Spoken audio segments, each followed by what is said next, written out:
internship opportunity that I had was like in the mechanics side of things. I really had no interest in pursuing that. So then finally I got to RBA Realty.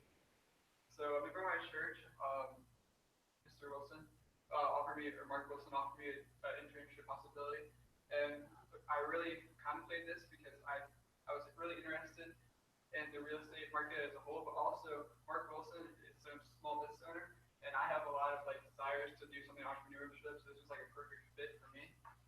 So really, so in the beginning of fall last year, I started working at RBA Realty, and at the beginning, my tasks around the office really varied on a day-to-day basis.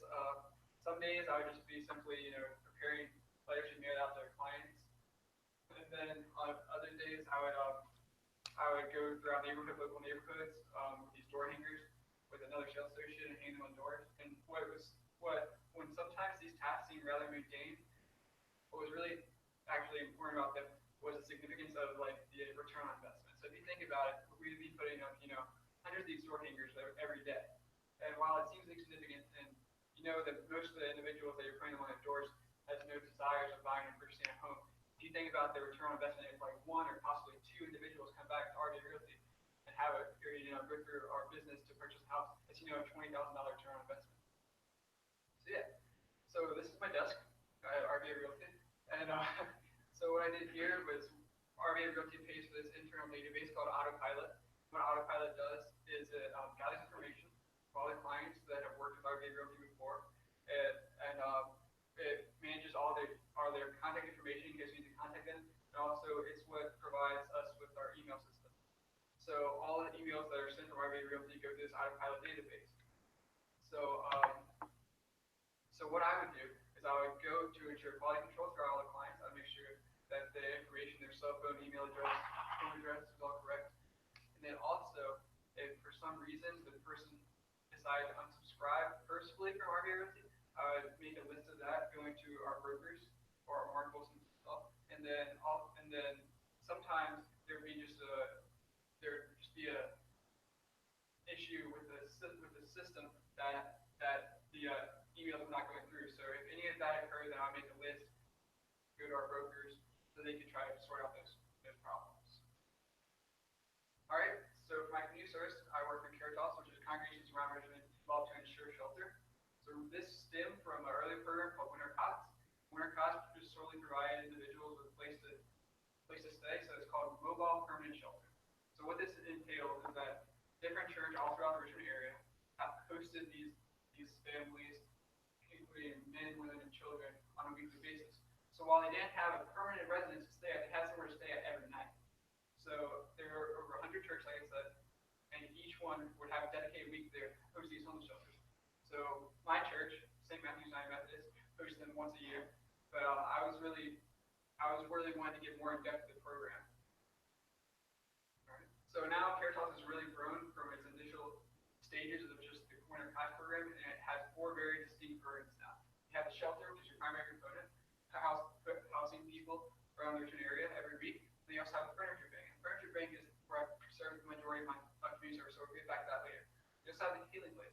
And the healing place is especially significant because it's a rehabilitation center. So these individuals that are homeless usually have gone through some, substance abuse, drug usage, alcoholism, and the healing place is a rehabilitation center. And what made it so significant was that it was led by people who have already passed and successfully completed the course. So what made that so special is that it had a 90% remission successful rate. So after most people go through a rehabilitation center, there's about a 70% chance, or there's about a 50 or 60% chance that they will go back into remission. But with the healing place, it's like self-led for individuals that have successfully went through the program. It has 90% successful rate. So 90% of people that complete the healing place program do not return to a life of substance abuse or alcoholism. Then you also have the works program. So usually when you have an individual that comes to the Caritas program, they also experience some type of, when there has a substance abuse history, they usually experience, a misdemeanor, felonies, and that can become very difficult in obtaining employment. So what the works program does is it provides individuals with training, it gets them a suit, a tie, correct apparel, it really teaches them how to be a substantial part of society. All right, where I served all of my time through Caritas. And what we did here is there's a warehouse on Hull Street of all places, and what they did is the furniture bank would gather individuals or donations through individuals and corporations alike, and furniture bank was this huge warehouse that sorted all of the donated goods into specific areas of the warehouse. And so what we would do is we would get a shopper. Um, the days I was there, we had around 6 to 10 shoppers every day, and so these shoppers were people who were eligible to receive free furniture through us. So these people usually had living in government subsidized housing, or were just able to financially support living in a house. But at that same token, these individuals usually did not have the amount of money available to finance furniture, which is a necessity for living substantially. So what we do is we take the shopper and we walk into the warehouse, and we would gather the clean beds, clean sheets, furniture, couches. Then we would load them onto these box trucks. So there was 2 shifts primarily. There's one from 8:30 to 11:30, and that was the shift that I worked multiple times, which is where you walk shoppers through the warehouse and then load up the trucks. And then after that, there was a shift from 11:30 to 3:30, and this shift was when we delivered the furniture. And one day I decided that I wanted to go on the delivery route with the guys. So me and a couple other volunteers at Caritas went around and delivered the furniture. And I thought this was a really eye-opening experience, and you saw just the way that these individuals were living, and you saw how beneficial it was, the furniture, and these individuals, usually we were doing beds, so these individuals didn't have beds to sleep on. So it was amazing that something this simple, or what seems so simple to me, can have such an influential effect on individuals' life. All right, so for my research paper, it was titled Inadequate Business, and it was pretty much a cumulative examination of the 2007 housing market crash. So there was a lot. So when I was initially diving into my research paper, it was all pretty abstract. It was very difficult to get like a very first-person perspective on the entire thing. And I ended up going to my mentor, Mark Wilson. He was able to provide a ton of insight about the real-world effects that it yielded. So when I was examining things, there was these really complex algorithms that had to deal with time since last housing market crash, and like net inflation versus, or like actual inflation versus non-real inflation, because there's a huge differential between those 2 things. But then Mark Wilson was able to put all things, very, they were just really good. All right, so what Mark Wilson explained to me is there's something that individuals who take out called stated income. And what the stated income entailed was that all you had to do in order to take out a loan to finance a house was you had to state your income, not based, because usually when an individual goes to take out a mortgage for their home, they have to, they have to prove their income, usually based on pay stub or some financial records. But with the stated income, all you had to do was put down a larger deposit and pay a greater, larger deposit, and you would have to pay a greater interest rate. While this seemed like really detrimental, these individuals, what they were able to do, people that were able to effectively manipulate legislation that was in place, they were able to take out these large loans for houses and then buy rental properties. And with that income raised on those rental properties, they were able to effectively refinance that income into other properties. They had these individuals that had no real way of financing all these rental properties. They had multiple dozens of rental properties, and they had no way to actually financially support all of them. But through the legislation that left these holes, they could effectively do that. And what was really detrimental about all that is that these individuals who were effectively, taking up a lot of the real estate, they were actually thriving after the 2007 housing market bubble stopped. Because while other people didn't have houses, they had all these rental properties. So there was a huge spike in homelessness. So this spike in homelessness, people were not able to finance, a mortgage. So what they have to do is they have to turn to rental properties, because they're, usually a little bit substantially cheaper. So these individuals who were really manipulating the system were not really, to the detriment. And then another aspect that was really awesome that I learned about the housing market crash was like the social impacts, and especially the demographics and how they were affected. So majorities, the median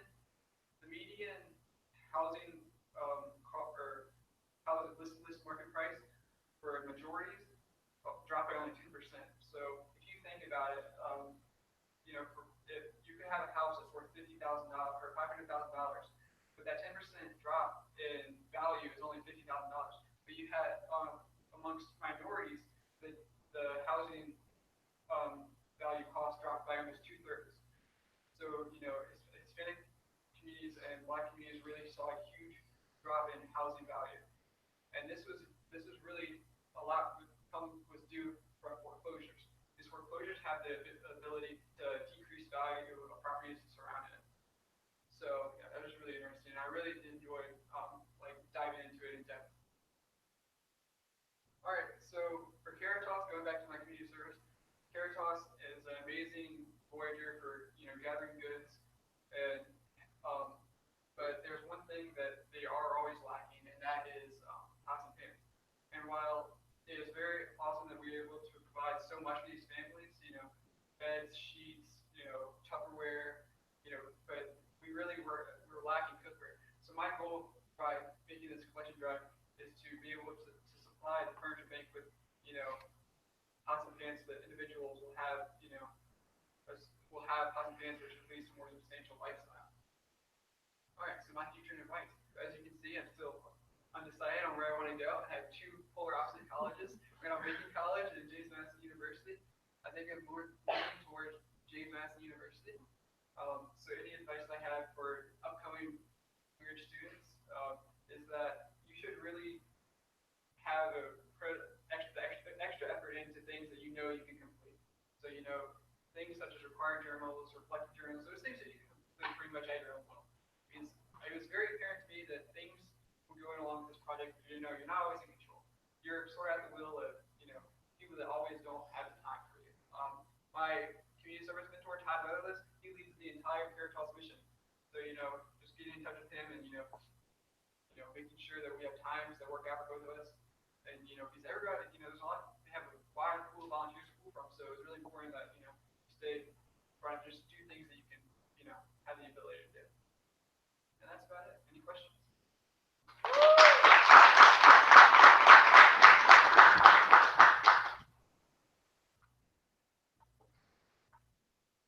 Thank you. I think it's pretty cool that you had some experience both in the business, like the for-profit business world, and the not-for-profit world, and so forth.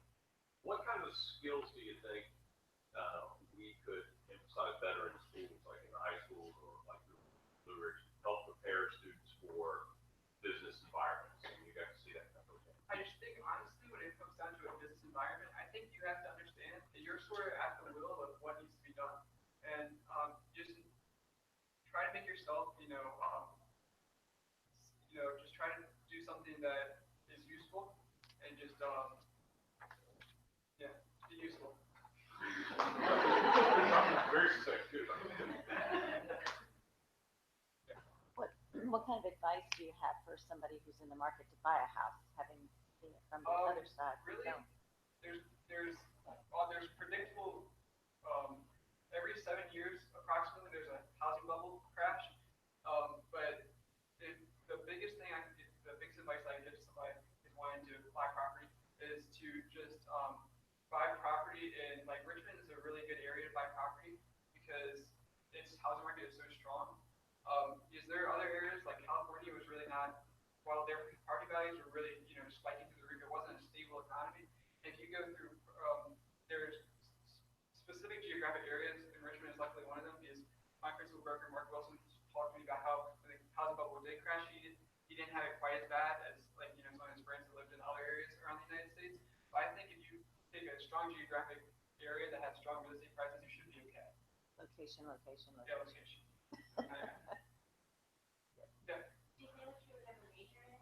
Yeah, business. Yeah, I'm decided. You decide if you're going to do profit or non-for-profit. Honestly, I really liked all the work that I did at RBA Realty. I think it was really self-fulfilling, for me to be a part of the Caritas program, because I really saw, just how effective this program was at really bettering people's houses. Because Caritas serves, we house over